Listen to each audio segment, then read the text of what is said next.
Hello students, welcome to a new day. Here we are going to discuss some important questions which can be asked in your BCom entrance examination. So let's begin our session. Okay, first is horizontal analysis is known as. So horizontal analysis is also known as dynamic analysis because in that financial data over multiple periods has been compared. Okay, तो यहाँ पे horizontal analysis को dynamic analysis कहते हैं क्योंकि इसमें क्या होता है कि जो फाइनेंशियल डेटा होता है मल्टीपल पीरियड्स की वो कंपेयर किया जाता है, जिससे कि हम जो है किसी भी पर्टिकुलर कंपनी की फाइनेंशियल परफॉर्मेंस, उसका ट्रेंड एंड ग्रोथ पैटर्न जान सकते हैं कि ओवर टाइम उसका परफॉर्मेंस कैसा रहा है। सो हॉरिजॉन्टल एनालिसिस को डायनेमिक एनालिसिस कहते हैं। Now, second is comparative statements are in the form of, here answer A, it will be horizontal analysis. तो कंपेरेटिव स्टेटमेंट्स जो होते हैं तो इसमें क्या होता है कि फाइनेंशियल डेटा डिफरेंट पीरियड्स की साइड बाय साइड कंपेयर की जाती है। सो वो जो होती है वो हॉरिजॉन्टल फॉर्म में होती है, हॉरिजॉन्टल टाइप में होती है। सो इससे हम ये देख सकते हैं कि किस तरह से फाइनेंशियल फिगर्स बदले हैं over time. Now, vertical analysis uses financial data for company for. So, vertical analysis जो होती है वो कितने ईयर का फाइनेंशियल डेटा यूज करती है। So here answer B will be, option B will be correct, it will be 1 year. तो vertical analysis में क्या होता है कि हर एक जो आइटम होता है फाइनेंशियल स्टेटमेंट का, उसको एज अ परसेंटेज रखा जाता है of a base figure with in the same year. ठीक है, इसमें क्या होता है कि हम जो है रिलेटिव, इसमें हम देखते हैं कि हर एक आइटम का जो है साइज और सिग्निफिकेंस कितना रहा within a single period, ये देखा जाता है। ठीक है, then which one of the following statement is true. ठीक है, इसमें से कौन सा स्टेटमेंट ट्रू है। तो here option C will be correct. Why? Stock is part of liquid assets. तो यहाँ पे और सभी जो ऑप्शंस दिए वो करेक्ट नहीं है, यहाँ पे ऑप्शन सी करेक्ट होगा क्योंकि स्टॉक को एक लिक्विड एसेट माना जाता है बिकॉज इसको आप देखो तो कैश में क्विकली कन्वर्ट कर सकते हो। Liquidity ratio not solvency ratio measure short term financial health and gross profit ratio जो होता है, ठीक है, वो जो है मेजर करता है profitability but before deducting operating expenses. ये पूरा देखो, यहाँ पे नेट प्रॉफिट की बात नहीं कह रहे हैं, यहाँ पे ग्रॉस प्रॉफिट। तो ओवरऑल प्रॉफिटेबिलिटी किसी भी कॉन्सर्न की ग्रॉस प्रॉफिट रेशियो नहीं दिखाता है। ठीक है, वो नेट प्रॉफिट रेशियो दिखा सकता है। नाउ हियर करंट रेशियो दिया हुआ है 2:5, करंट लाइबिलिटीज दी हुई हैं 25,000, then amount of current assets will B.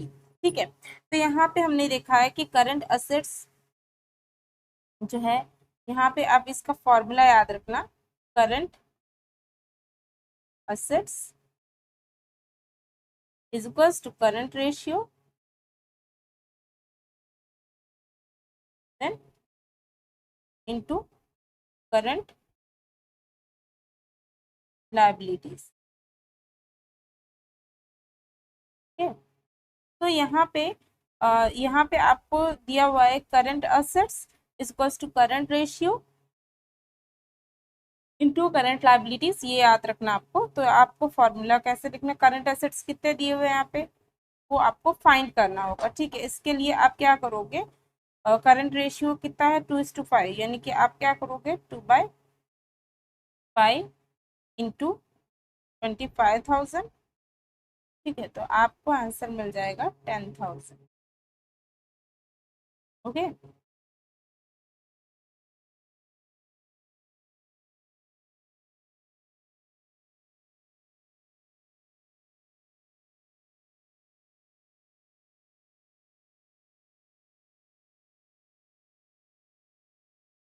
Now here question is given what is the gross profit ratio. Gross profit ratio कितना है, ठीक है, क्या होगा। तो यहाँ पे आप ग्रॉस सेल्स दी है, sales return, net profit after interest, indirect expenses, interest paid on debenture, सब चीजें दी हुई है। सबसे पहले आपको ग्रॉस प्रॉफिट का फॉर्मूला पता होना चाहिए। तो उसके लिए सेकेंड, आपको फॉर्मूला याद होना चाहिए सबसे पहले, ठीक है। So here GP ratio is equals to gross profit divide by sales, net sales into 100, ठीक है। अब नेट सेल्स कैसे मिलेंगी आपको, तो नेट सेल्स के लिए आप ग्रॉस सेल्स में से सेल्स रिटर्न माइनस करोगे, यानी 7,60,000 में से माइनस 40,000 करोगे तो आपको मिलेगा 7,20,000। अब हमें ग्रॉस प्रॉफिट चाहिए होगा, ठीक है। ग्रॉस प्रॉफिट के लिए आप क्या करोगे कि जो नेट सेल्स मिला है आपको, यानी कि 7,20,000 मिला है, इसमें से आप इनडायरेक्टेड जो इनडायरेक्ट एक्सपेंसेस है उसको माइनस करोगे और इंटरेस्ट जो पे किया है ऑन डिबेंचर्स इसको प्लस करोगे, यानी कि ये दोनों आप प्लस करके इसमें से माइनस कर दोगे, ठीक है। ये दोनों को आपको माइनस करना होगा, तो प्लस किया हमने, ये प्लस करके 80,000 मिला और इसमें से 80,000 हम माइनस करेंगे तो हमें जीपी मिलेगा, जीपी जो ग्रॉस प्रॉफिट वो मिलेगा 6,40,000। अब हम इसे फॉर्मूला में पुट करते हैं, 6,40,000 डिवाइड बाई 7,20,000 इंटू 100, तो आपको यहाँ पे आपको आंसर करेक्ट मिलेगा 16.67%, ओके। अब बात करते हैं cash payment to and on behalf of employees is, जो कैश पेमेंट की जाती है, ठीक है, and on behalf of employees, तो किस तरह की एक्टिविटी है। So here option C will be correct, it will be operating activity. Why, जो कैश पेमेंट किया जाता है एम्प्लॉयज को, जैसे कि सैलरीज एंड वेजेस, ये सभी पार्ट होते हैं ऑपरेटिंग एक्टिविटीज की। ऑपरेटिंग एक्टिविटीज को हम कह सकते हैं वो प्राइमरी रेवेन्यू जनरेटिंग एक्टिविटीज होती है बिजनेस की, और उसमें वो सारे ट्रांजेक्शन्स होते हैं जो कि इन्वेस्टिंग और फाइनेंसिंग एक्टिविटीज से रिलेटेड नहीं होते हैं, ठीक है। Now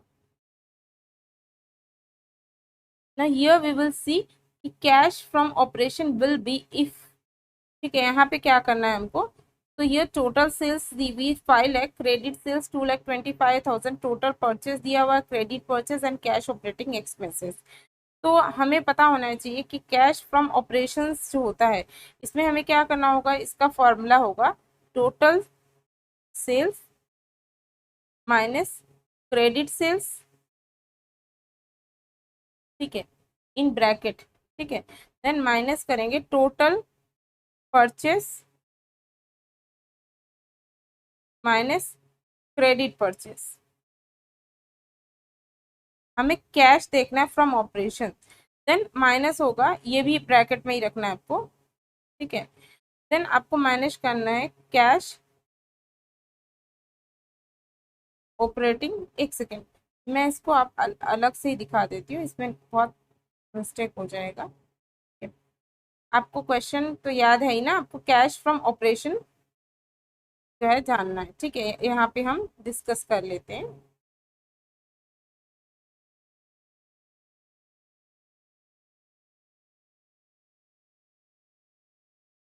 okay. यहाँ पे आप देखो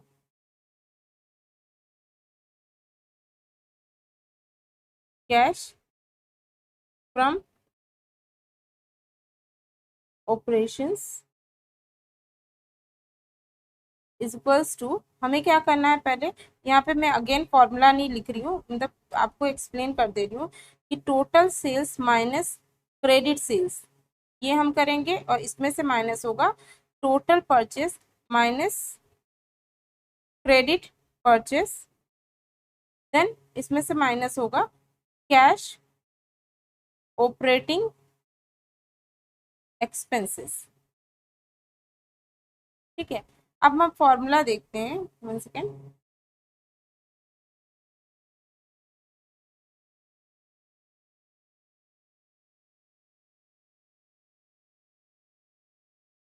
ठीक है। अब हम बात करते हैं कि हमें कैश फ्रॉम ऑपरेशन फाइंड करना है, तो इसके लिए पहले हम देखते हैं कि कितना क्या है। टोटल सेल्स है 5 लाख और यहाँ पे क्रेडिट सेल्स है 2,25,000, यानी कि 5 लाख माइनस 2,25,000, ठीक है। अब इसमें से जो बताया है कि जो टोटल परचेज था वो है 2,48,000 और उसमें से जो क्रेडिट है वो माइनस करेंगे, ठीक है। और फिर क्या दिया हुआ है, दिया हुआ कैश ऑपरेटिंग एक्सपेंसेस, तो वो दिए हुए हैं 40,000। अब ये हम सॉल्व करते हैं तो हमें मतलब ये सारी कैलकुलेशन आप कर लेना, यहाँ पे आंसर आएगा 95,000। तो ये 95,000 विल बी करेक्ट, ठीक है। Now which one of the following activities relate to financing activities, इसमें से कौन सी जो एक्टिविटी वो फाइनेंसिंग से रिलेटेड है, तो your option D will be correct, cash receipts from sale of fix asset. Why? So financing activities जो होती हैं उसमें ट्रांजेक्शन्स होते हैं लाइक डेप्ट, इक्विटी, डिविडेंड्स, और यहाँ पे जो है कैश रिसिप्ट हुआ है यहाँ पे फिक्स एसेट को सेल करके, तो ये एक तरह का जो है इन्वेस्टिंग एक्टिविटीज है, ठीक है। बट यहाँ पे जो हियर जो सॉरी यहाँ पे ऑप्शन गलत टिक कर दिया, यहाँ पे जो करेक्ट ऑप्शन होगा वो होगा पेमेंट ऑफ डिविडेंड, क्योंकि एक फाइनेंसिंग एक्टिविटी है, ठीक है। हम लोगों ने सॉरी मैंने गलत बता दिया था, इन्वेस्टिंग एक्टिविटी नहीं, यहाँ फाइनेंसिंग पूछा गया है। तो फाइनेंसिंग एक्टिविटी में देखो आप कैश रिसिप्ट होगा रॉयल्टी से, या आप परचेस करोगे फिक्स एसेट, या आपने सेल किया फिक्स एसेट, तो ये सारी चीजें जो है, ये सारी चीजें जो होती हैं वो इन्वेस्टिंग में ही आती हैं। लेकिन जो पेमेंट ऑफ डिविडेंड होता है, डिविडेंड पे कर रहे हैं, तो वो एक तरह की फाइनेंसिंग एक्टिविटी है। Now when the ratio is low the firm is said to have favorable indication, this applies to which ratio? कौन सा ऐसा रेशियो इसमें दिया हुआ है कि जब वो लो होगा तो फर्म को हम कह सकते हैं वो फेवरेबल कंडीशन में है, तो ये किस रेशियो पे अप्लाई होता है? तो हम ये कह सकते हैं कि यहाँ पे जो बेस्ट करेक्ट ऑप्शन रहेगा दैट इज ऑपरेटिंग रेशियो। क्यों? तो यहाँ पे लो ऑपरेटिंग रेशियो, इसका मतलब कि हम कह सकते हैं कि जो मैनेजमेंट है वो एफिशिएंट है, हाई प्रॉफिटेबिलिटी, इसका मतलब हम कह सकते हैं कि जो है ऑपरेटिंग एक्सपेंसेस का लोअर परसेंटेज है, मतलब रेवेन्यू ज्यादा है पर एक्सपेंसेस कम है, इसीलिए हम कह सकते हैं यहाँ पे ऑपरेटिंग रेशियो करेक्ट होगा। नाउ डेप्ट equity ratio is a sub part of, डेप्ट इक्विटी रेशियो किसका सब पार्ट है? तो your option B will be correct, long term solvency ratio. यहाँ पे डेप्ट इक्विटी रेशियो एक मेजर होता है लॉन्ग टर्म सॉल्वेंसी का, ये इंडिकेट करता है कि शेयर होल्डर्स की इक्विटी और डेप्ट जो है जो कंपनी यूज कर रही है तो उसका कितना रेशियो है कंपनी के एसेट से, ठीक है। Then which one of the following is not a cash outflow, इसमें से कौन सा कैश आउटफ्लो नहीं है? आउटफ्लो पूछ रहे हैं, इनफ्लो की बात नहीं हो रही है, ठीक, आउटफ्लो नहीं है, ठीक है। So here we can see कि इतने सारे ऑप्शन दिए हैं, यहाँ पे कह रहे हैं अगर आउटस्टैंडिंग एक्सपेंसेस इंक्रीज हो जाते हैं तो इससे हम ये नहीं कह सकते कि यहाँ पे कैश आउटफ्लो हो रहा है, क्योंकि ये क्या होता है, एक एक्रूड एक्सपेंस होता है जो अभी तक पे नहीं किया गया है, ठीक है। ये सारी चीजें याद रखना। then which items are not added to the net profit for calculating cash from operating activities, कौन सी चीज यहाँ से ऐड नहीं की जाती है कैश फ्रॉम ऑपरेटिंग एक्टिविटीज को जब हम नेट जब हम कैलकुलेशन कर रहे होते हैं। सो हियर ऑप्शन जो है यहाँ पे वन करेक्ट है। क्यों? इंटरेस्ट ऑन डिविडेंड रिसीव्ड जो है इनको इन्वेस्टिंग एक्टिविटीज कहा जाता है, ना कि ऑपरेटिंग एक्टिविटीज, इसीलिए इनको जो है नेट प्रॉफिट में ऐड नहीं किया जाता है when we are calculating cash from operating activities, okay. तो option A will be correct. Then, if machinery is purchased, how will it be treated while preparing the cash flow statement as per Accounting Standard 3 revised? तो जब machinery purchase की गई तो उसका कैसे treatment करेंगे जब हम cash flow statement as per accounting standard 3 revise करेंगे? तो यहाँ पे कहा गया है कि जब मशीनरी परचेज की जाती है तो उसको एक इन्वेस्टिंग एक्टिविटी कहा जाता है। कौन सी इन्वेस्टिंग एक्टिविटी? क्योंकि हमने क्या किया, लॉन्ग टर्म एसेट परचेज किया है, तो ये इन्वेस्टिंग एक्टिविटी की तरह जो है ट्रीट की जाएगी। Now, the main objective of common size statement of profit and loss is, main objective क्या है common size statement जो होता है प्रॉफिट एंड लॉस का?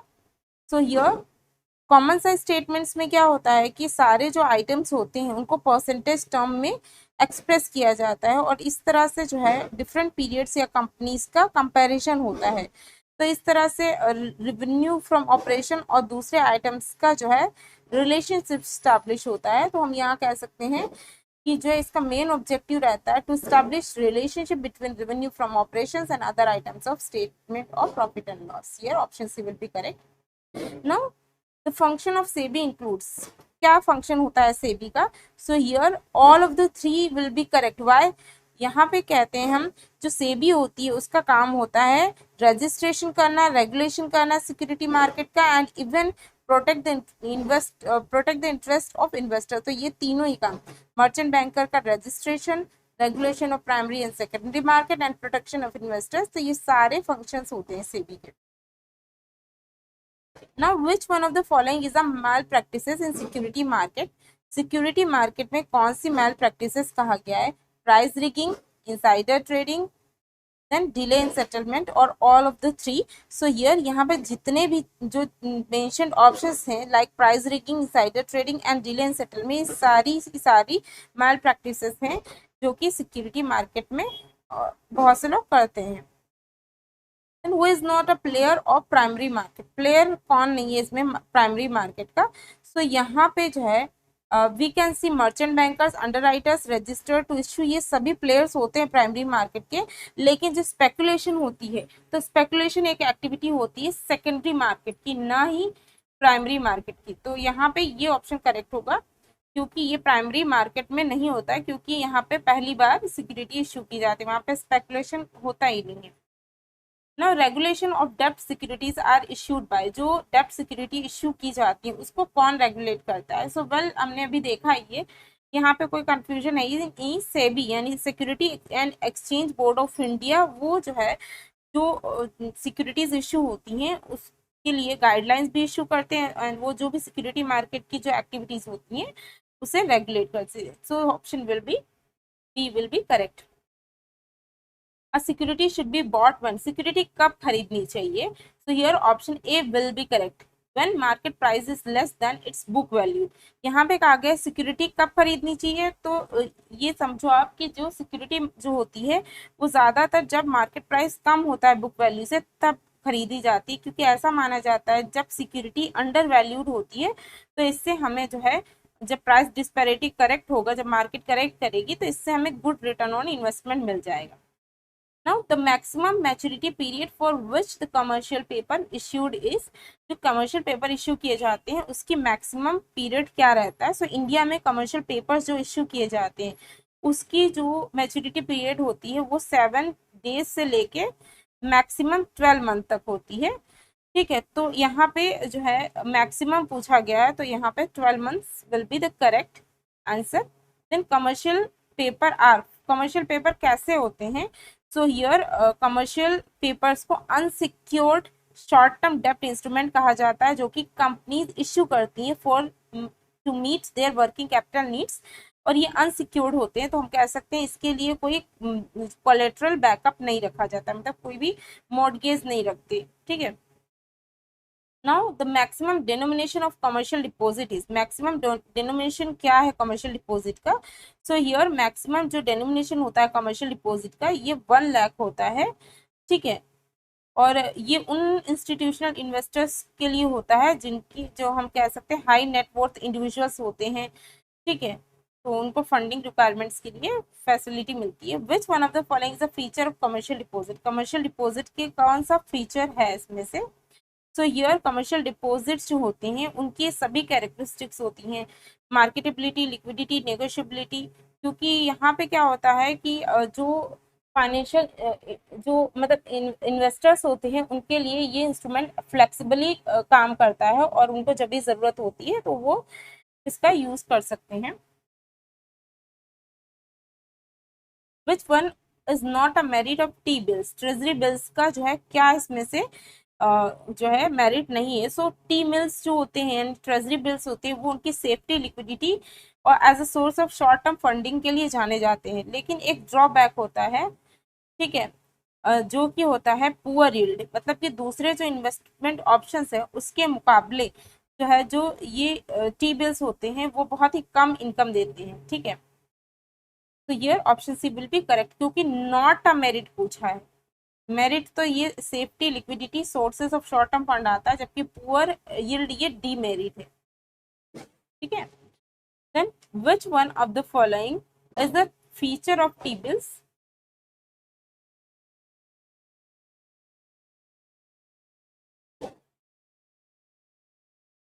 इसमें से कौन सा जो है फीचर है टी बिल का? तो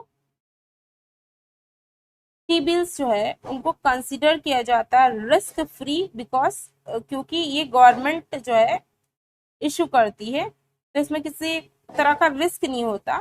ठीक है। ये भी एक निगोशिएबल इंस्ट्रूमेंट है, बट इसको जो है इंक्लूड करना स्टेटूटरी लिक्विडिटी रेशियो में डिपेंड करता है रेगुलेटरी नॉर्म्स पे। तो यहाँ पे जो है फीचर पूछा गया है टी बिल्स का, that is absence of default risk.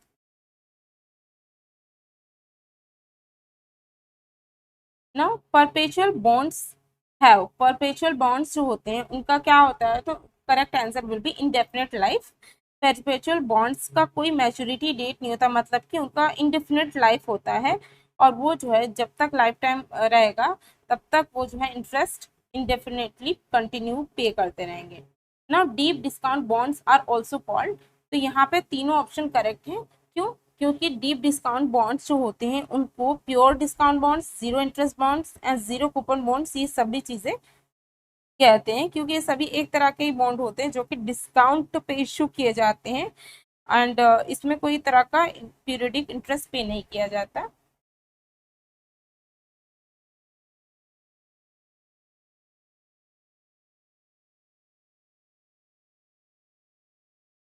Listing of डेप्ट सिक्योरिटीज इज,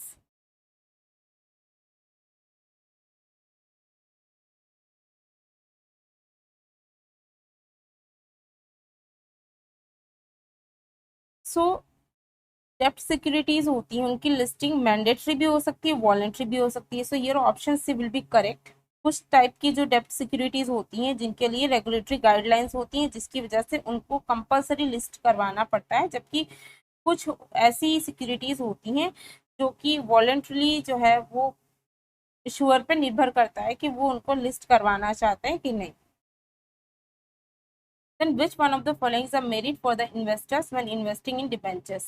डिबेंचर्स में जब इन्वेस्ट करते हैं इन्वेस्टर्स, तो उनके लिए इसमें से कौन सा मेरिट होता है? तो we can say stable return मिलता है, इसकी फिक्स मैच्योरिटी होती है, और ये जो है प्रोटेक्ट किए जाते हैं बाय डिबेंचर ट्रस्ट भी। तो यहाँ पे जो है ऑप्शन डी करेक्ट होगा। ठीक है।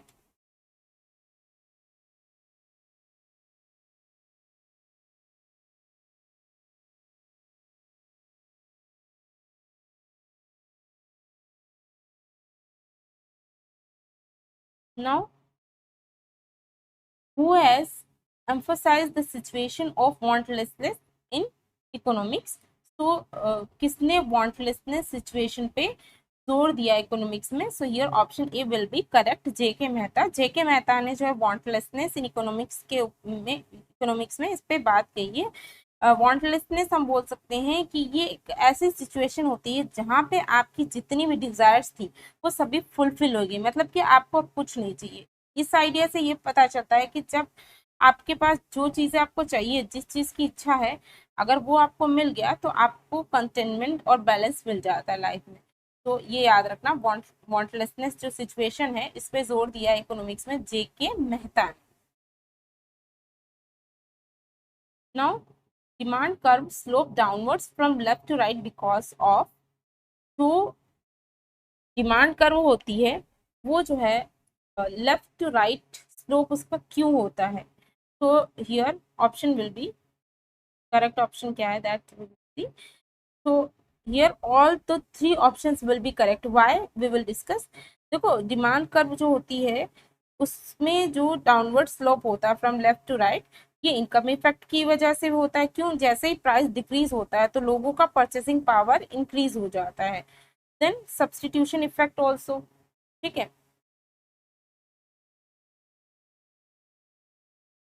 क्यों? क्योंकि कंज्यूमर जो है अगर कोई चीज एक्सपेंसिव हो गई तो वो क्या करेगा, जो चीपर गुड्स है उस पे सब्सटीट्यूट हो जाएगा। लाइक अगर टी एक्सपेंसिव हो गया तो ही विल बाय कॉफी।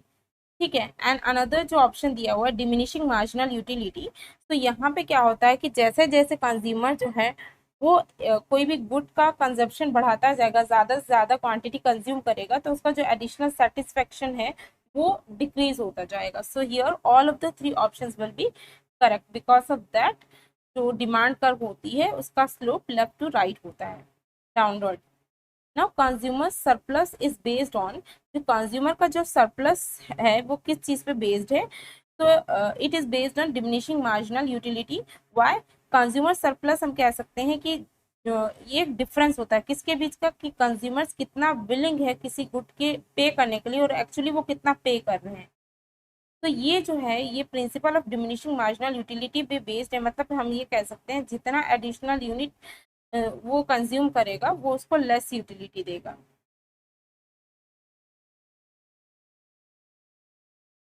ना law of diminishing marginal utility state that as more and more units of a commodity is consumed marginal utility, तो here यहाँ पे कह रहे हैं कि जो है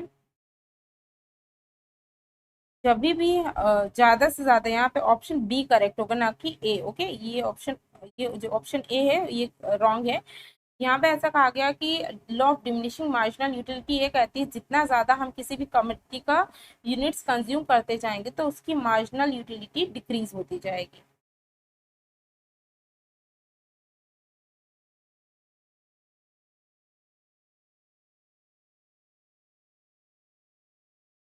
Now, cardinal approach of utility is given by, so here option A will be correct. It will जो cardinal approach of utility है ये ऑल्फ्रेड मार्शल ने दिया था। इसका मतलब कि हमें जो यूटिलिटी मिलती है that we can show in absolute terms, quantify कर सकते हैं, और इसको हम मतलब ऐसा कहा जाता है कि मेजरेबल होता है। ठीक है, हम अपने सेटिस्फेक्शन को कंपेयर कर सकते हैं। Now, in the field of consumption, law of equi marginal utility is also known as, तो law of equi marginal utility को और कौन से नाम से जाना जाता है? सो इसको लॉ ऑफ मैक्सिमम सेटिस्फेक्शन भी कहा जाता है, क्योंकि इसमें क्या कहते हैं कि कंज्यूमर अपनी इनकम को इस तरह से एलोकेट करता है जिससे कि उसका जो पर यूनिट ऑफ एक्सपेंडिचर है हर एक गुड पे वो इक्वलाइज्ड होता है और उससे उसकी मैक्सिमम टोटल यूटिलिटी होती है। In which market advertising expenses are the least? Here option B will be correct, it will be monopoly। ऐसा कहा गया है कि मोनोपोली में किसी तरह का कंपटीशन नहीं होता, इसलिए फर्म को किसी तरह का एडवर्टाइजिंग एक्सपेंस नहीं करना होता। इसके अपोजिट में देखें तो दूसरे जो मार्केट स्ट्रक्चर्स हैं उसमें बहुत ज़्यादा कंपटीशन होता है। ठीक है, इसीलिए वहाँ पे हायर एडवर्टाइजिंग एक्सपेंसेस होते हैं। In which kind of a market a firm is a price taker? किस तरह की जो मार्केट होती है वहां पे फर्म जो है प्राइस टेकर होती है। सो ये परफेक्ट कंपटीशन होता है, क्योंकि जो फर्म्स होती हैं वो प्राइस टेकर होती हैं। यहाँ पे जो मार्केट प्राइस है वो एग्रीगेट सप्लाई और डिमांड से डिटरमाइंड होता है, और इंडिविजुअल फर्म्स के पास कोई पावर ही नहीं होता कि वो प्राइस को इन्फ्लुएंस कर सके। Now in a very short period in determination, in price determination, ठीक है, शॉर्ट जो पीरियड होता है वहां पे जो प्राइस डिटर्मिनेशन होता है तो उस पर किस चीज का ज्यादा इम्पैक्ट होता है?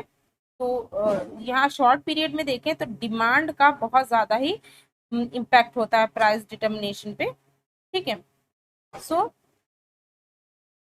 शॉर्ट पीरियड में सप्लाई तो फिक्स ही होती है, तो यहाँ पे जो प्राइस डिटर्मिनेशन है वो चेंजेस इन डिमांड से ज्यादा इन्फ्लुएंस होता है। Now the concept of monopolistic competition was given by, here option B will be correct। ये चैम्बरलिन जिन्होंने कॉन्सेप्ट जो है मोनोपोलिस्टिक कंपटीशन का दिया था, इसका मतलब कि ये एक ऐसा मार्केट स्ट्रक्चर है जहाँ पे बहुत सारी फर्म्स जो है वो सिमिलर चीजें बेचेंगी बट कोई आइडेंटिकल प्रोडक्ट्स नहीं। Now which of the following is not an attribute of monopoly? इसमें से कौन सा मोनोपोली का एट्रीब्यूट नहीं है? मोनोपोली याद रखना जहाँ पे सिंगल सेलर होता है, सुपर प्रॉफिट होता है क्योंकि वहाँ कंपटीशन नहीं होता और इंडिपेंडेंट प्राइस पॉलिसी होती है। लेकिन यहाँ पे एंट्री टू बैरियर होती है। ठीक है, वहाँ पे फ्री एंट्री नहीं होती, बैरियर होता है एंट्री पे। सो यहाँ ऑप्शन सी करेक्ट होगा क्योंकि ये इसका एट्रीब्यूट नहीं है। यहाँ पे फ्री एंट्री एग्जिस्ट नहीं होता। ठीक है, ये दूसरे मार्केट स्ट्रक्चर का है। In the long run perfect competitive firm, long run में परफेक्ट कॉम्पिटिटिव फर्म क्या होती है? तो याद रखना जो लॉन्ग रन में परफेक्ट कॉम्पिटिटिव फर्म है वो जीरो इकोनॉमिक प्रॉफिट करती है। वाई? लॉन्ग रन में जो फर्म्स होती हैं परफेक्ट कंपटीशन में उनका जीरो इकोनॉमिक प्रॉफिट होता है, क्योंकि जो सुपर नॉर्मल प्रॉफिट जो पहले वो कर रही होती है, इससे न्यू फर्म्स अट्रैक्ट होती हैं, इससे सप्लाई बढ़ जाता है और इन लोगों को अपने प्राइसेस डाउन करने होते हैं, सिर्फ और सिर्फ इनका नॉर्मल प्रॉफिट ही ये कर सकते हैं। The concept of kinked demand curve has been propounded by, जो कॉन्सेप्ट है किंग डिमांड जो है ये किसने दिया है? सो ये जो है ये कॉन्सेप्ट दिया पॉल स्वीजी ने। अब ये मैं आपको समझाती हूँ क्या है। तो इन्होंने किंग डिमांड कर्व कहा, मतलब कि किंग डिमांड कर्व, आप ऐसा सोचो कि सपोज कि जैसे कि, हाँ, कि जैसे कि जो एक सर्टेन प्राइस फिक्स होता है, ठीक है, जैसे हम उसको कहते हैं करंट प्राइस। सो यहाँ पे जो ओलिगोपोलिस्टिक मार्केट होती है, जो याद रखना, अगर आपसे पूछा गया किंग डिमांड कर्व कहाँ पे होती है, तो ओलिगोपोली मार्केट में होती है। तो ये क्यों होती है? तो वहां पे ऐसा बोलते हैं कि जो सारी जो कंपनीज होती है, सपोज कंपनी है, तो इस मार्केट में उनको ये पता है कि अगर वो प्राइस कम करेंगी तो उनके कस्टमर्स जो है वो क्या करेंगे, फॉलो करेंगे, ठीक है। बट अगर वो प्राइस बढ़ा देंगी तो इससे क्या होगा, दूसरी जो कंपनीज है वो प्राइस इंक्रीज नहीं करने वाले, ठीक है। और जो कस्टमर्स होते हैं वो प्राइस बढ़ाने की वजह से वो कॉम्पिटिटर के पास चले जाएंगे, अगर वो छोटा भी चेंज करते हैं, ठीक है। तो इसीलिए यहाँ पे कहा गया कि इससे एक सिचुएशन क्रिएट होती है जहाँ पे जो कंपनीज होती हैं वो हेसिटेंट होती है, वो प्राइजेस चेंज नहीं करती, जिसको हम प्राइस रिजिडिटी कहते हैं। इसीलिए यहाँ पे किंग डिमांड कर्व देखने मिलता है, ठीक है ना। Gross domestic product GDP at constant prices is called, ठीक है। जो ग्रॉस डोमेस्टिक प्रोडक्ट है एट कांस्टेंट प्राइस, इसको रियल जीडीपी कहा जाता है। रियल जीडीपी जो है वो मेजर करता है कंट्री की इकोनॉमिक आउटपुट को for adjusted for price changes like inflation और डिफ्लेशन को एडजस्ट करके, और उसके बाद जो गुड्स एंड सर्विसेज जो है उसकी जो वैल्यू शो होती है that is real GDP. Which of the following is not a method of estimating national income, इसमें से कौन सी मेथड नहीं है जो है नेशनल इनकम एस्टिमेट करने की? तो यहाँ पे आप देखोगे तो इन्वेस्टमेंट मेथड कोई एक मेथड नहीं है, ठीक है। यहाँ पे consumption saving method, income receipt method and commodity service method, ये सारी मेथड्स हैं जो कि यूज की जाती हैं, लेकिन ये नहीं आएगा।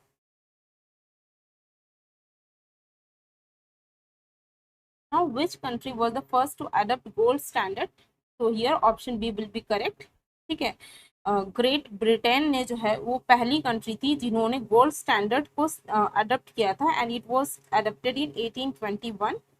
उन्होंने क्या किया था, एक मॉनेटरी सिस्टम एस्टेब्लिश किया था, मतलब जहाँ पे करेंसी की वैल्यू डायरेक्टली गोल्ड से लिंक हो।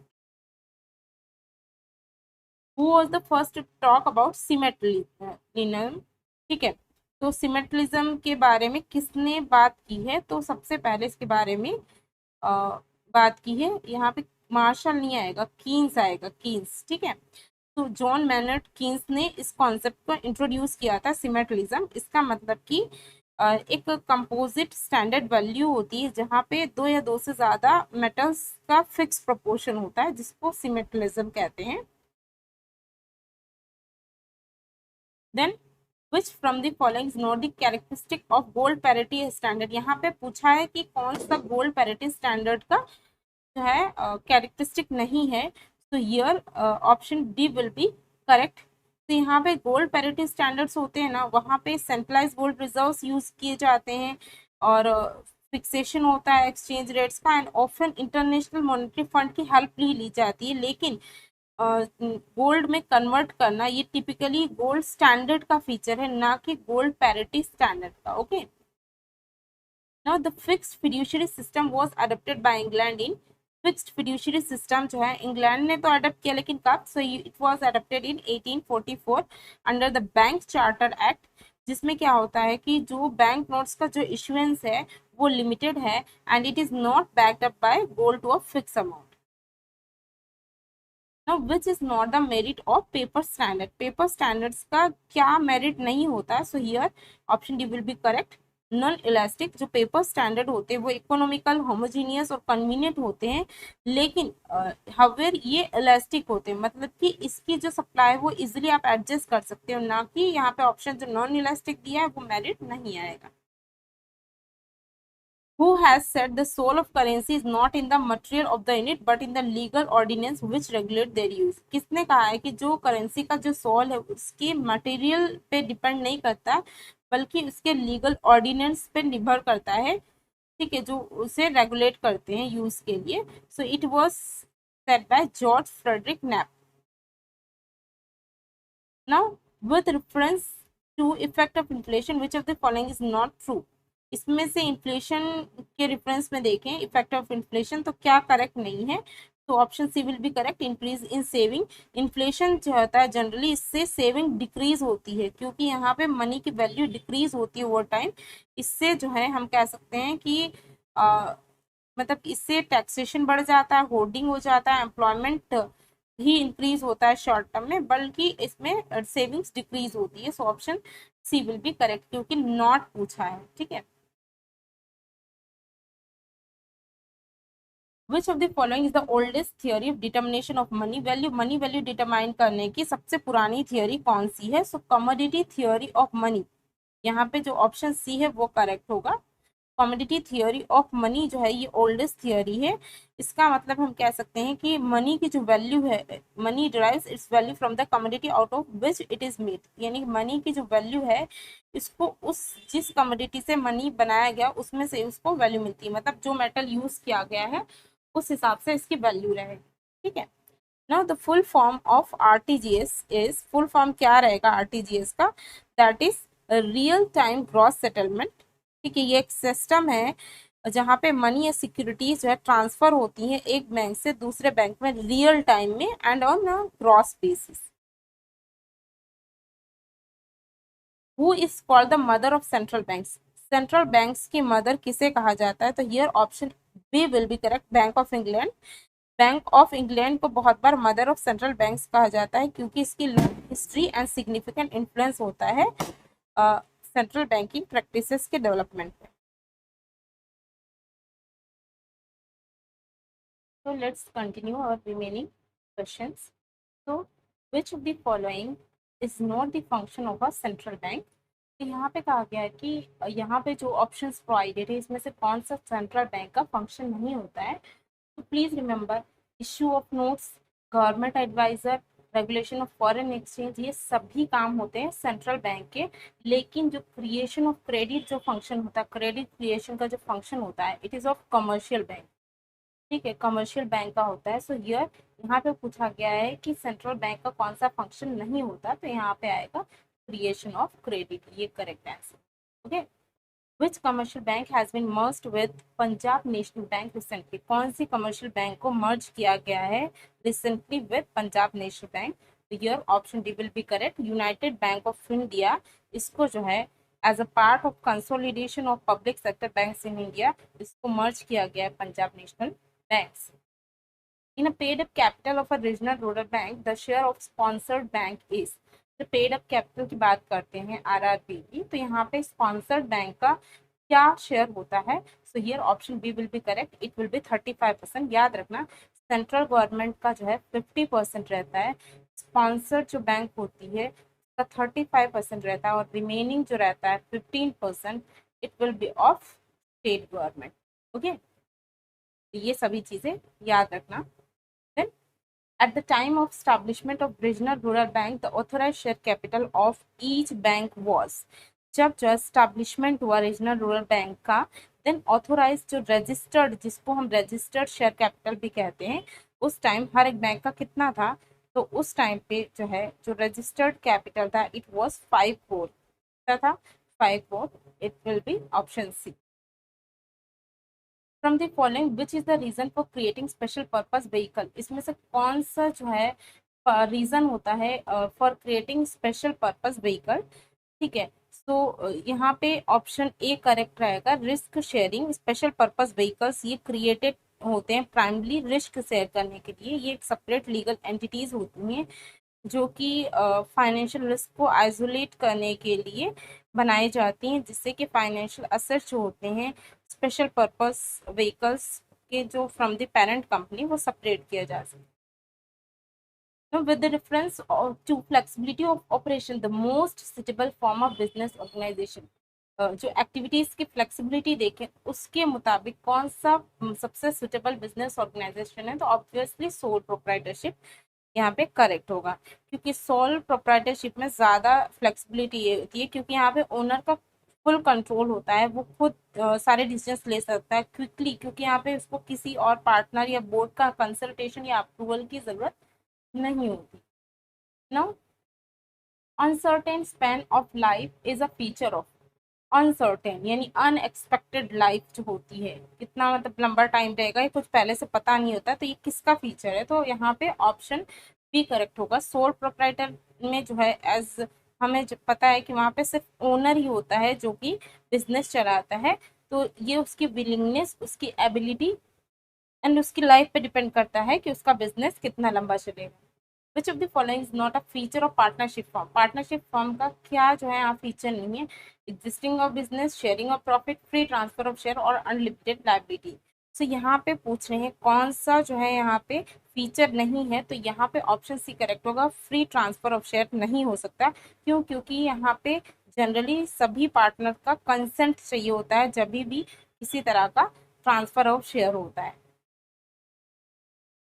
Who from the following regularly attend the office a company, यहाँ पर से जो ऑप्शन दिए इसमें से कौन रेगुलरली जो है ऑफिस जो है कंपनी का अटेंड करता है, share holders, board of directors, managing director और ऑल ऑफ द थ्री। ये option C will be correct, क्योंकि मैनेजिंग जो डायरेक्टर होते हैं ऑब्वियसली वही जो है regularly day to day operation look करने के लिए वो जो है बिजनेस मतलब कंपनी की विजिट करेंगे। शेयर होल्डर्स और बोर्ड जो है वो रेगुलरली प्रेजेंट नहीं रहते। Then, as per the Companies Act 1956, every company shall hold the first meeting of the board of directors within how many days of the date of its incorporation? तो company act 1956 के accordingly हर एक company को पहली meeting जो है जो board of directors की होती है वो उसके डेट ऑफ इनकॉर्पोरेशन के कितने दिनों के अंदर रखनी होगी, तो यहाँ पे ऑप्शन ए करेक्ट होगा, क्योंकि 30 डेज जो है बोर्ड जब उसका डेट ऑफ इनकॉर्पोरेशन हुआ उस दिन से 30 डेज के अंदर उसको पहली मीटिंग रखनी हो। Which of the following is also known as vertical organisation, vertical organisation किसे कहा जाता है? ठीक है, so here option B will be correct, line organisation. Line organisation को वर्टिकल ऑर्गेनाइजेशन कहते हैं, क्योंकि यहाँ पे एक ऐसा स्ट्रक्चर है जहाँ पे अथॉरिटी फ्लो होती है from top down through a series of managerial position. Now which of the following is not a staff position, इसमें से कौन सा स्टाफ पोजीशन नहीं है? Legal adviser, personal assistant, general manager, none of these. तो यहाँ पे जनरल मैनेजर ये स्टाफ पोजीशन नहीं है, क्योंकि जनरल मैनेजर की लाइन पोजीशन होती है। स्टाफ पोजीशन में तो हम कह सकते हैं कि ये जनरल मैनेजर जो होता है इसकी तो डायरेक्ट अथॉरिटी होती है। ठीक है, now with reference to line and staff organisation the staff is, ठीक है, यहाँ पे रेफरेंस दिया हुआ है कि line and staff organisation staff क्या होता है, तो staff is partially responsible in all situations, यानी कि स्टाफ पोजीशन जो है एडवाइजरी होते हैं और वो जो है लाइन पोजीशन को एग्जिस्ट करते हैं, और पार्शली जो भी वो रिकमेंडेशन देते हैं तो उसके लिए और सपोर्ट देते हैं तो उसके लिए वो पार्शली रिस्पॉन्सिबल होते हैं, बट वो उनकी डायरेक्ट अथॉरिटी नहीं होती main activity. Line organisation has many advantage except the following, line organisation के कौन से एडवांटेजेस हैं एक छोड़ के यहाँ पे, तो quick distance, better control, very expensive, prompt communication. So यहाँ पे जो ऑप्शन रहेगा कि line organisation typically very expensive, यहाँ पे ऑप्शन डी नहीं आएगा, वेरी एक्सपेंसिव। यहाँ पे ये इसका जो है एक्सेप्ट मतलब इसका ये एडवांटेज नहीं है। यहाँ पे कह रहे हैं लाइन ऑर्गेनाइजेशन जो है टिपिकली लेस एक्सपेंसिव होते हैं compare to more complex organisation structures, क्योंकि लाइन ऑर्गेनाइजेशन बहुत ही सिंपल होता है और एक डायरेक्ट चेन ऑफ कमांड होता है, इसमें फीवर एडमिनिस्ट्रेटिव लेयर्स होते हैं, तो ये लेस एक्सपेंसिव होगा, नॉ कि very expensive. Which of the following is not a correct statement, यहाँ पर से कौन सा करेक्ट स्टेटमेंट नहीं है, तो यहाँ पे नॉट पूछा है। ठीक है, line organisation is more suitable for small organisation, ये करेक्ट है।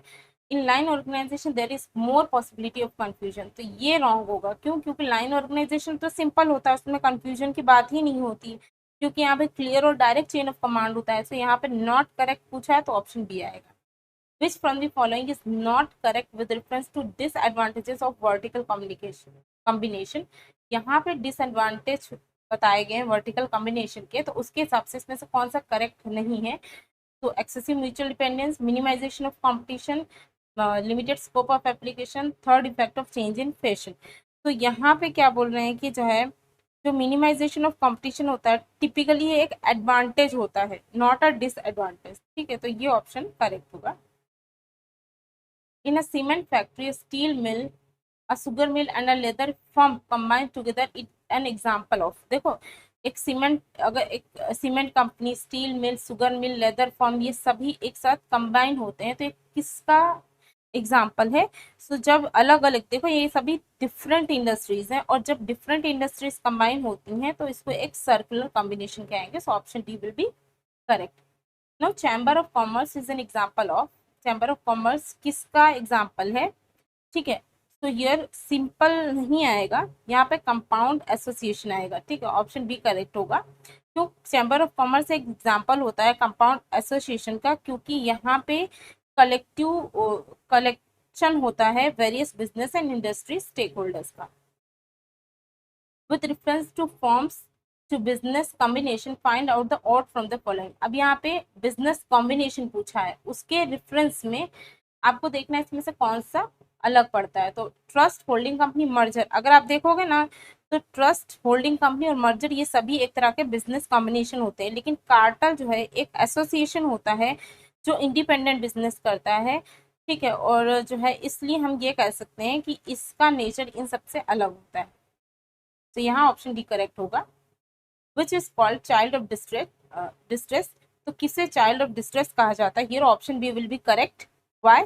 तो ट्रेड एसोसिएशन जो है उनको चाइल्ड चाइल्ड ऑफ डिस्ट्रेस कहा जाता है, क्योंकि टिपिकली ये कब बनते हैं? जब इकोनॉमिक हार्डशिप या इंडस्ट्री डाउनटाउन्स होते हैं, उस टाइम पे ट्रेड एसोसिएशन बनाए जाते हैं, जिससे कि जो इससे कॉपरेशन और सर्वाइवल बना रहे among member businesses. Okay. In India the state known for its sandalwood is. कौन सा स्टेट जो है इंडिया में सैंडलवुड के लिए जाना जाता है? तो here option B will be correct, not C. So Karnataka जो है वो अपने सैंडलवुड के लिए जाना जाता है, जो कि बहुत ही एक्सटेंसिवली बहुत सारी इंडस्ट्रीज में यूज किया जाता है for making perfumes and handicrafts. When was the first national forest policy declared by the government of India? पहली नेशनल फॉरेस्ट पॉलिसी कब डिक्लेयर की गई थी इंडिया में? तो it was declared in 1952, focusing on the sustainable management of forest resources. ना Korba coalfield is located in, Korba जो coalfield है वो कहाँ पे लोकेटेड है? So it is located in Chhattisgarh. ठीक है, here option B will be correct. A closed economy is an economy in which. यहाँ पे क्लोज्ड इकोनॉमी की बात करी है, तो याद रखना क्लोज्ड इकोनॉमी जो है ऐसी इकोनॉमी होती है जो कि इंटरनेशनल ट्रेड में एंगेज नहीं होती, मतलब ना ही वो एक्सपोर्ट करेगी ना ही इंपोर्ट करेगी। सो ये option D will be correct. The fertile land between two reverse is called. जो एक उपजाऊ जो लैंड होता है दो रिवर्स के बीच में, उसको क्या कहते हैं? So it is called daub. Okay.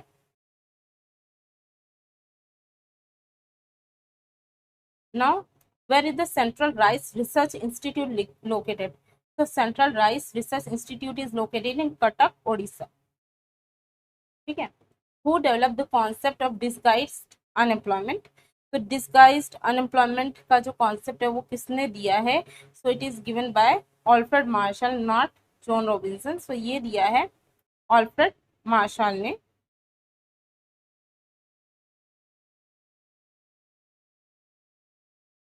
ठीक है।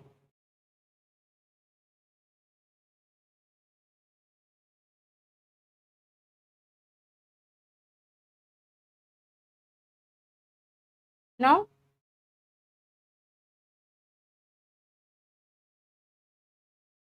अब बात करते हैं डिस्गाइज्ड अनएम्प्लॉयमेंट, मतलब एक ऐसी सिचुएशन होती है जहाँ पे जितने वर्कर्स की जरूरत होती है उससे ज्यादा काम कर रहे होते हैं। ठीक है, तो ये कॉन्सेप्ट याद रखना, किसने दिया है? ऑल्फ्रेड मार्शल ने दिया है। ठीक है। The maximum period for the payment of wages is, maximum period कितना होना चाहिए पेमेंट ऑफ वेजेस के लिए। So as per the payment of wages act 1936, wages जो है 1 महीने के अंदर, यानी वेज पीरियड के एंड होने के 1 महीने के अंदर मिल जाना चाहिए, तो 1 मंथ आएगा।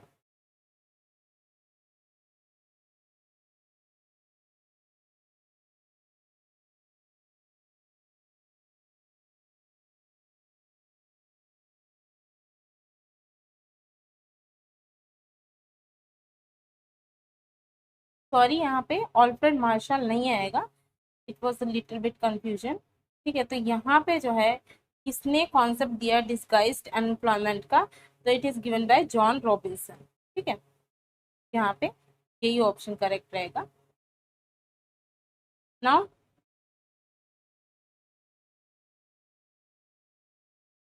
अब बात करते हैं कि in an economy the sectors are classified into public and private on the basis of, ठीक है, कोई भी एक इकोनॉमी है जहाँ पे जो सेक्टर्स होते हैं वो क्लासिफाई किए जाते हैं पब्लिक एंड प्राइवेट में, किस बेसिस पे। सो यहाँ पे जो है जो क्लासिफिकेशन होता है सेक्टर्स का पब्लिक एंड प्राइवेट, ये ओनरशिप ऑफ एंटरप्राइजेस के बेसिस पे होता है। So option C will be correct. Agriculture price commission and food corporation, corporation of India were constituted in, तो एग्रीकल्चर प्राइस कम्युनिकेशन कमीशन और फूड कॉर्पोरेशन ऑफ इंडिया कब बना था, तो इट वाज, मतलब ये दोनों चीज़ें 1965 में स्टैब्लिश किए गए थे, जिससे कि एग्रीकल्चर जो प्राइजेस है वो स्टेबलाइज किए जा सके और फूड सिक्योरिटी इंश्योर की जा सके। Now, which of the following is not a characteristic of capitalist economic system, यहाँ पे कौन सी एक कैरेक्टरिस्टिक नहीं है कैपिटलिस्ट इकोनॉमिक सिस्टम की। ठीक है, सो हियर आप बात करें तो इसकी सेंट्रल प्लानिंग जो होती है, सेंट्रल प्लानिंग, ठीक है, वो जो है कैरेक्टरिस्टिक होती है सोशलिस्ट या प्लान्ड इकोनॉमीज की। तो ये जो है कैपिटलिस्ट सिस्टम में नहीं आता, जबकि कैपिटलिस्ट में क्या होता है, कंपटीशन भी होता है, अनप्लान्ड इकोनॉमी होती है, और यहाँ पे प्राइवेट प्रॉपर्टी ओन करने का, ओनरशिप का भी हक होता है लोगों के पास। Now, according to the Industrial Dispute Act, and Industrial Dispute may arise, देखो Industrial Dispute Act के मुताबिक जो है किस तरह के डिस्प्यूट हो सकते हैं, तो यहाँ पे जो है ये तीनों तरह के डिस्प्यूट हो सकते हैं। यहाँ ऑप्शन भी करेक्ट होगा, मतलब जो डिस्प्यूट होता है एम्प्लॉय एम्प्लॉयर के बीच में हो सकता है, एम्प्लॉयर एम्प्लॉय के बीच में हो सकता है, और एम्प्लॉय एम्प्लॉय के बीच में भी हो सकता है। तो option D will be correct. In India liberal industrial policy was adopted in the year, जो लिबरल इंडस्ट्रियल पॉलिसी वो कब आई थी, तो आपको पता होना चाहिए कि 1991 में आई थी। यहाँ पे क्या हुआ था कि जो फॉरेन इन्वेस्टमेंट्स के लिए इकोनॉमी को ओपन कर दिया गया था, और जो रेगुलेटरी कंट्रोल्स हैं वो रिड्यूस कर दिए गए। Which of the following is are core industries, main industries की बात करते हैं तो कौन सी इसमें से कोर या मेन इंडस्ट्रीज कह सकते हैं, तो ये electricity, petroleum products, coal, all the three, ये पूरा यानी डी ऑप्शन करेक्ट होगा। ये सभी जो है कोर इंडस्ट्रीज होती है। The major provisions for the employees welfare are content, जो ज़्यादा से ज़्यादा जो एम्प्लॉइज के वेलफेयर से रिलेटेड जो प्रोविजंस बनाए गए हैं वो किस एक्ट में है, याद रखना फैक्ट्रीज एक्ट 1948 में सभी तरह के जो है मेजर प्रोविजंस दिए हैं welfare of employees. Now with reference to significance of planning, which from the following is not at all correct, देखो अगर हम देखें प्लानिंग के सिग्निफिकेंस के मुताबिक तो कौन सा इसमें से करेक्ट नहीं है, तो याद रखना प्लानिंग से आप हेस्टी डिसीजंस पे चेक कर सकते हो, वेस्टेज मिनिमाइज कर सकते हो, कॉस्ट कंट्रोल कर सकते हो, लेकिन रिस्क को मिनिमाइज कर सकते हो लेकिन एलिमिनेट नहीं कर सकते। इसे यहाँ ऑप्शन सी करेक्ट होगा, क्योंकि रिस्क को आप पूरी तरह से हटा नहीं सकते। आप अनसर्टनिटीज के लिए प्लान कर सकते हो, प्रिपेयर रह सकते हो, कुछ हद तक रिस्क मिटिगेट हो सकता है लेकिन एलिमिनेट नहीं हो सकता।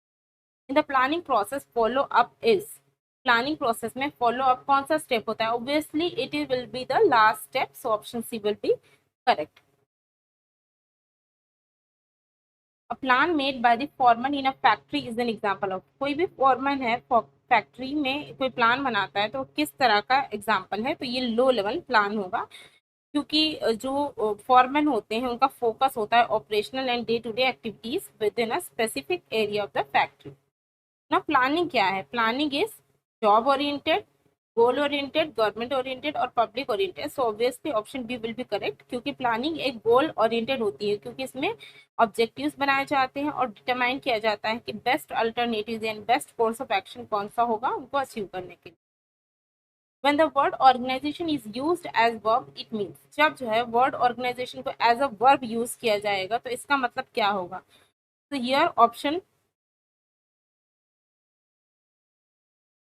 जब जो है एज अ वर्ब यूज किया जाएगा तो ऑर्गेनाइजेशन मतलब कि प्रोसेस माना जाएगा, ठीक है। और इसमें क्या होगा कि हम एक्टिविटीज को अरेंज या कोऑर्डिनेट करते हैं efficiently.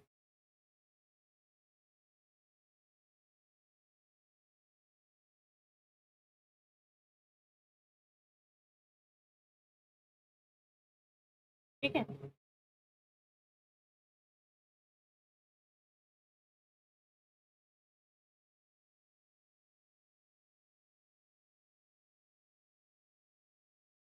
Now take away our factories, away our trade, our avenues of transportation, our money, leave nothing but our organization and but leave our organization, and in 4 years we shall have reestablished ourselves. This statement is off. देखो यहाँ पे जो statement दिया गया है ना उसमें एक हम कहते हैं कि ऑर्गेनाइजेशन का इम्पोर्टेंस एम्फोसाइज किया गया है, ठीक है। तो ये जो स्टेटमेंट है ना ये दिया है एंड्रयू कार्नेगी ने, ठीक है। सो यहाँ ऑप्शन डी करेक्ट रहेगा। मतलब कहते हैं कि हमारी फैक्ट्रीज ले लो, हमारा बिजनेस ले लो, हमारा ट्रांसपोर्टेशन एवेन्यूज ले लो, हमारा मनी ले लो, कुछ मत छोड़ो लेकिन हमारा ऑर्गेनाइजेशन छोड़ दो, क्योंकि 4 साल में हम फिर से ये सारी चीजें स्टैब्लिश कर लेंगे, रीस्टैब्लिश कर लेंगे। तो ये स्टेटमेंट दिया है Andrew Carnegie. In formal organisation promotion is, formal organisation में प्रमोशन क्या होता है? तो obviously it will be bottom to top, क्योंकि जो प्रमोशन होते हैं टिपिकली हायरकल प्रोग्रेशन होता है from lower to higher levels, यानी bottom to top. Which of the following is not a feature of formal organisation? Formal organisation का कौन सा फीचर नहीं होता? फॉर्मल यानी जो बिजनेस पर्पस के लिए ऑर्गेनाइजेशन बनाए जाते हैं जिसमें कोई पर्सनल रिलेशन नहीं होते, तो वहां पे जो है आप देखोगे तो स्ट्रिक्ट रूल्स होंगे, डेफाइंड स्ट्रक्चर होगा, स्ट्रिक्ट डिसिप्लिन होगा, लेकिन बोर्न स्पॉन्टेनियस ये इसका जो है फीचर नहीं है, क्योंकि फॉर्मल ये जो है एक कैरेक्टरिस्टिक है इनफॉर्मल ऑर्गेनाइजेशन की। सो यहाँ option C will be correct. Which of the following is not an element of direction? Direction का क्या एलिमेंट नहीं है? सो रिस्पॉन्स यहाँ पे आप बात करें तो रिस्पॉन्सिबिलिटी जो होता है ना ये एक एस्पेक्ट है ऑथोरिटी एंड अकाउंटेबिलिटी का। तो ये एक डायरेक्ट एलिमेंट ऑफ डायरेक्शन नहीं है, क्योंकि जो डायरेक्शन होता है उसमें आता है गाइडेंस, ऑर्डर एंड सुपरविजन, ये सारे उसके सबऑर्डिनेट्स होते हैं डायरेक्शन के। तो यहाँ ऑप्शन सी करेक्ट होगा। With reference to external coordination find out और फ्रॉम द फॉलोइंग। यहाँ पे एक्सटर्नल कोऑर्डिनेशन की बात करी गई है, तो कौन सा अलग? देखो इन्वेस्टर, कस्टमर और सोसाइटी ये सभी एक्सटर्नल एलिमेंट्स होते हैं किसी भी ऑर्गेनाइजेशन के, जबकि एम्प्लॉयज जो होते हैं वो इंटरनल होते हैं। तो यहाँ पे ऑड वन पूछा है तो यही ऑड होगा, ऑप्शन सी करेक्ट, ठीक है।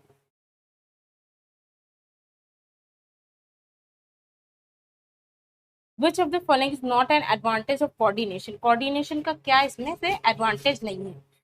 नॉट एन एडवांटेज पूछा है। आप देखोगे ना कोऑर्डिनेशन से प्रोडक्शन बढ़ेगा, प्रोडक्टिविटी बढ़ेगा, और जो वर्कर्स हैं उनका स्ट्राइक भी कम होगा, लेकिन हायर एब्सेंटिज्म है ना वो एक जो है इसका एडवांटेज नहीं है, ठीक है। लोअर एब्सेंटिज्म हो सकता है ना कि हायर, ठीक है। तो यहाँ जो है ऑप्शन बी जो है ये करेक्ट होगा। हायर एब्सेंटिज्म तो एक डिसएडवांटेज हो गया, ठीक है। Who has called direction as the heart of administration? किसने कहा है कि जो यहाँ पे किसने कहा है कि डायरेक्शन जो है वो एडमिनिस्ट्रेशन का हार्ट होता है?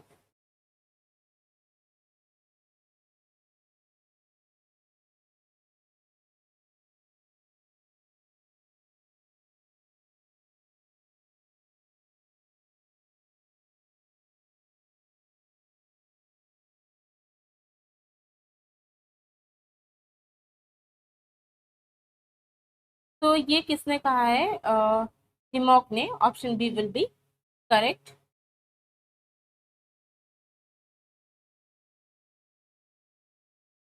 Now, all should make efforts for achieving the common goals of organization. This principle is known as, मतलब कि सभी को एफर्ट्स लगाने होंगे ऑर्गेनाइजेशन के कॉमन गोल्स अचीव करने के लिए. सो ये प्रिंसिपल कौन सा होगा? तो that is principle of unity of direction. ठीक है, मतलब सभी को क्या करना है? सेम ऑब्जेक्टिव्स के लिए वर्क करना होगा.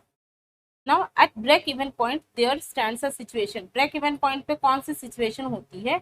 Ideal profit, ideal cost, ideal production और नन ऑफ द थ्री. तो यहाँ पे जो है ऑप्शन डी करेक्ट होगा, क्योंकि ब्रेक इवन पॉइंट पे no profit no loss situation होता है. सो यहाँ पर कोई भी ऑप्शन करेक्ट नहीं है. A budget which is formulated on future assumptions and not the past records is called. एक बजट जो कि फ्यूचर एजम्पशंस के बेसिस पे बनाया जाता है और उसमें जो है पास्ट रिकॉर्ड्स कुछ ध्यान नहीं दिया जाता है, तो ये कौन सा होता है? तो इसको जीरो बेस्ड बजटिंग कहते हैं, जहाँ पे जीरो बेस्ड बजटिंग जो है जीरो बेस से स्टार्ट होता है और यहाँ पे हर एक फंक्शन जो ऑर्गेनाइजेशन का होता है जो उसको एनालाइज किया जाता है उसके फ्यूचर नीड्स और कॉस्ट के हिसाब से. यहाँ पे ऑप्शन बी करेक्ट होगा. Which of the following is not concern with banking organisation. Banking organisation से कौन सा कॉन्सर्न नहीं है? तो bank rate, credit creation, cash reserve ratio, ये सभी बैंकिंग ऑर्गेनाइजेशन से रिलेटेड हैं. जबकि जो फिजिकल डेफिसिट है ये जो है गवर्नमेंट फाइनेंस के लिए होते हैं और ये कोई डायरेक्ट फंक्शन नहीं होता बैंकिंग ऑर्गेनाइजेशन का. सो ऑप्शन सी यहाँ पे करेक्ट होगा. Which one is not the instrument of monetary policy. Monetary policy का क्या इंस्ट्रूमेंट नहीं है? Bank rate, open market operations and selective credit control, ये सभी मॉनेटरी पॉलिसी के इंस्ट्रूमेंट्स होते हैं. जबकि गवर्नमेंट स्पेंडिंग जो होता है ये जो है एक फिजिकल पॉलिसी टूल है. ठीक है, और यहाँ पे हमने मॉनेटरी पॉलिसी का पूछा है, not the instrument of monetary policy. So government spending, क्योंकि ये किसका है? Physical policy.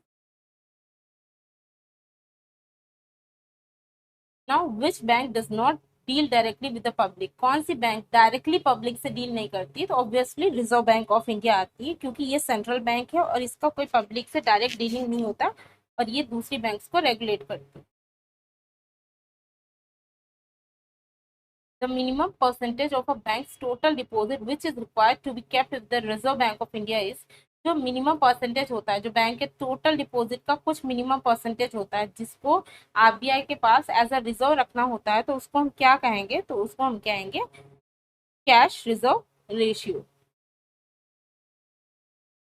ठीक है, ये आएगा ना.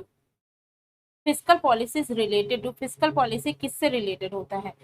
देखो याद रखना कि मनी सप्लाई जो होता है इकोनॉमी में और रेगुलेशन होता है जो बैंकिंग सिस्टम का, देन और जो प्लानिंग होता है फॉर इकोनॉमिक डेवलपमेंट, ये सभी जो है ये सभी चीज़ें मॉनेटरी पॉलिसी से रिलेटेड होते हैं. ठीक है, मॉनेटरी पॉलिसी से. और लेकिन यहाँ पे फिजिकल पॉलिसी पूछा है तो फिजिकल पॉलिसी जो है रिलेटेड होती है गवर्नमेंट रेवेन्यू और एक्सपेंडिचर से, क्योंकि फिजिकल पॉलिसी में डीलिंग होता है with government spending and taxation जिससे कि इकोनॉमी को इन्फ्लुएंस किया जा सके. तो option D will be correct ना.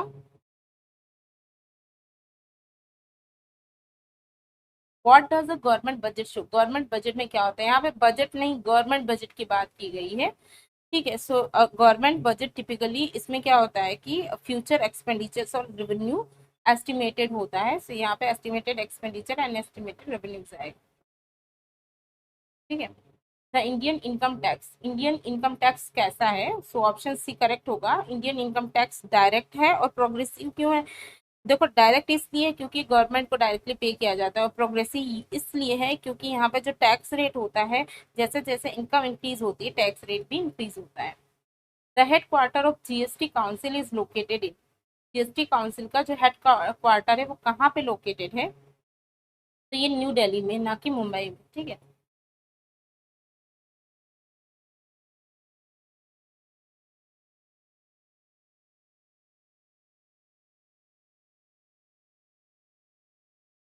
ठीक है, यहाँ पे न्यू दिल्ली आएगा. Option B. Now, first industry policy of free India was announced in the year. तो जो पहली इंडस्ट्रियल पॉलिसी थी फ्री इंडिया की वो 1948 में अनाउंस हुई थी. तो ऑप्शन बी यहाँ पे करेक्ट होगा.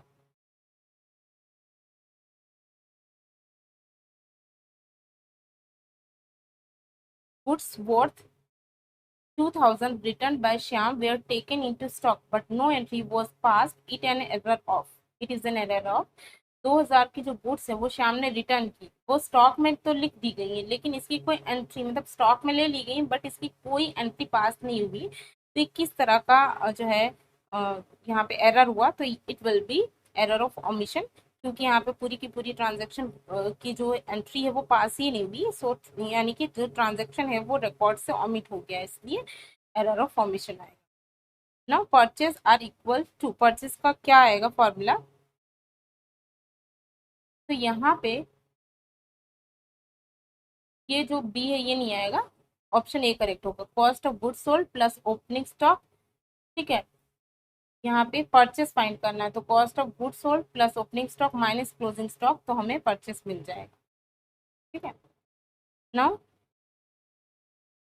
Drawing by the proprietor would, तो ड्राइंग अगर किसी प्रोप्राइटर यानी बिजनेस ओनर ने किया तो इससे क्या होगा, तो इससे क्या होगा कि असेट्स भी डिक्रीज हो जाएंगे और ओनर्स इक्विटी भी डिक्रीज होगा, ऑप्शन ए करेक्ट होगा।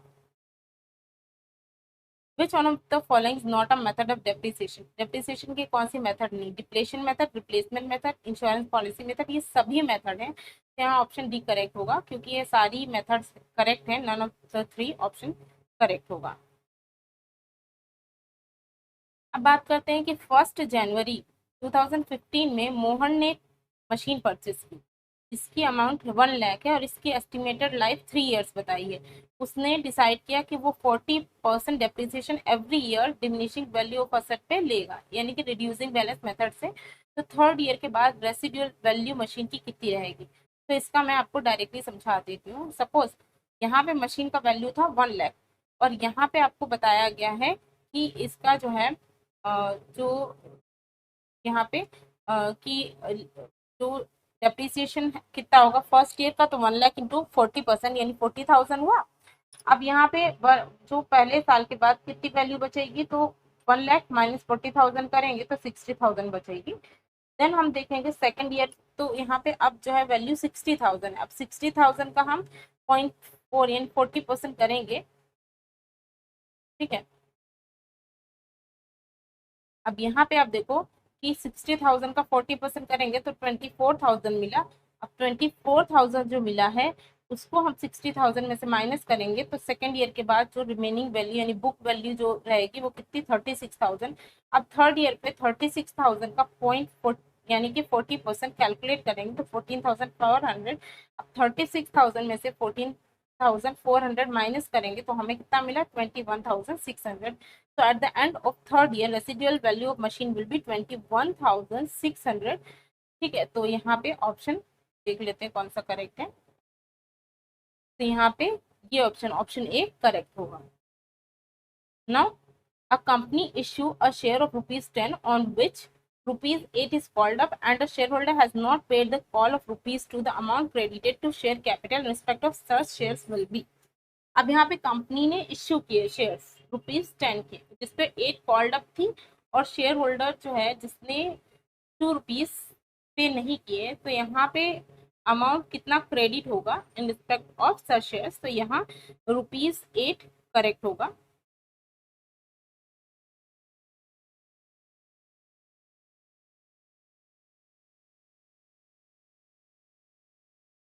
ठीक है, इतने ही उसने पे किए थे इसलिए।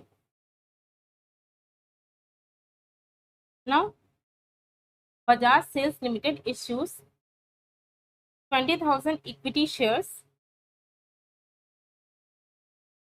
of ₹20 each to the public. The amount is payable as follows। Application पे ₹4 देने, अलॉटमेंट पे 4 देने, फर्स्ट कॉल पे 6 एंड फाइनल कॉल पे 6 देने। अब यहाँ पे पूछा गया कि जो मनी है सभी मिल गया था, सिर्फ और सिर्फ शेयर होल्डर जिसने 200 शेयर्स नहीं पिए मतलब नहीं पिए किए थे उसने अलॉटमेंट मनी के, तो उसके शेयर्स फॉरफिट हो गए और फर्स्ट कॉल से पहले ही वो शेयर जो फॉरफिटेड थे उसको रीइश्यू कर दिए गए। At 18 fully paid up, what is the amount of capital reserve? तो यहाँ पे आप देखोगे तो यहाँ पे शेयर फॉरफिटेड थे 200। ठीक है, यहाँ पे जो शेयर फॉरफिट थे 200 थे, फॉरफिटेड अमाउंट कितना है ₹4 पर share on allotment not paid. ठीक है, और तो यहाँ पे कितना होगा 200 शेयर इंटू 4 यानी कि 800 करेक्ट होगा। तो यहाँ पे जो है 800 करेक्ट होगा। ठीक है,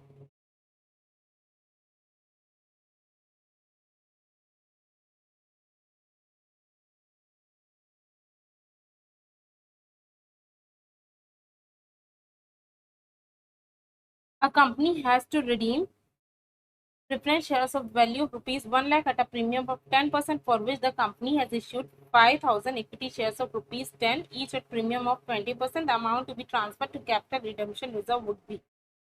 यहाँ पे क्या कह रहे हैं कि कंपनी ने रिडीम किए प्रेफरेंस शेयर्स 1 लाख के जो थे प्रीमियम 10%, और कंपनी ने इसके लिए 5,000 इक्विटी शेयर्स और ₹10 each at premium of 20% issue किए। तो यहाँ पे कैपिटल रिडेम्पशन रिजर्व में कितनी अमाउंट ट्रांसफर होगी। तो याद रखना जो फेस वैल्यू है रिडीमेबल प्रेफरेंस शेयर की वो कैपिटल रिडेम्पशन रिजर्व को जो है ट्रांसफर होगी। सो यहाँ ऑप्शन ए करेक्ट होगा 1 लाख।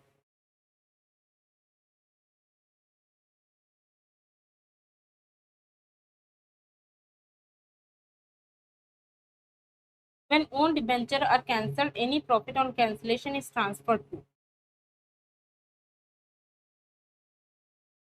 जब खुद के डिबेंचर्स कैंसिल होते हैं, ठीक है, तो जो प्रॉफिट होता है कैंसिलेशन का वो कहाँ पे ट्रांसफर किया जाता है।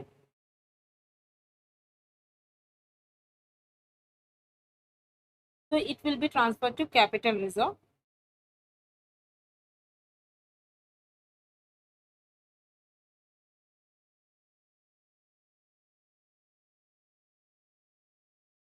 ठीक है, यहाँ पे ऑप्शन बी करेक्ट होगा।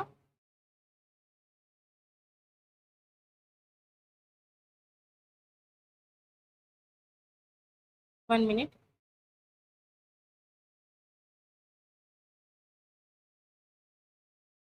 क्योंकि जो प्रॉफिट होता है कैंसिलेशन ऑफ ऑन डिबेंचर्स का वो एक कैपिटल प्रॉफिट होता है, ठीक है, इसीलिए वो कैपिटल रिजर्व में ट्रांसफर होगा।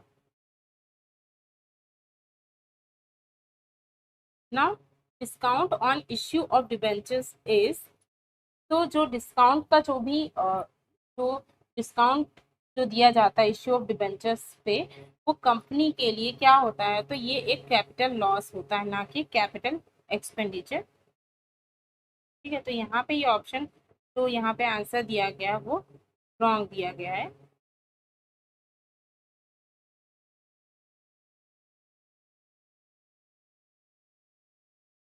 तो कैपिटल लॉस होगा। यहाँ पे बहुत सारे क्वेश्चंस के आंसर्स रॉन्ग दिए गए हैं, इसलिए मुझे चेक करना पड़ता है।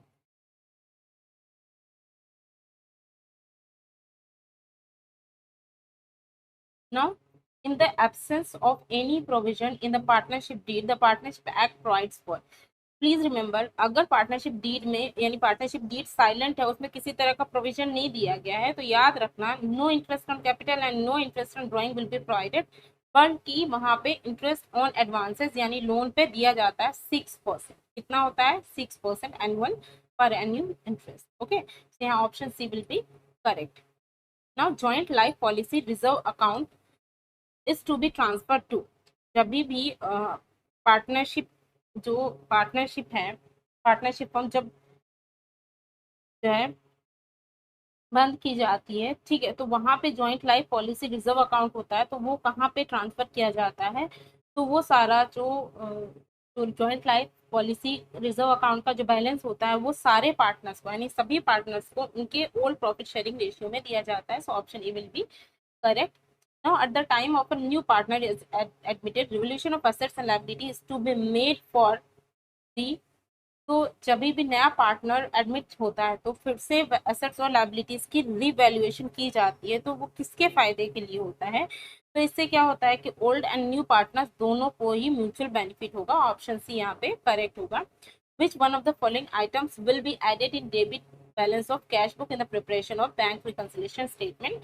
कौन सा जो आइटम है वो जो है कैश बुक जो डेबिट बैलेंस जो होता है cash book bank reconciliation statement में, तो उसको ऐड किया जाएगा। तो यहाँ पे ऑप्शन सी करेक्ट होगा, check send to the bank for collection but not entered in the cash book.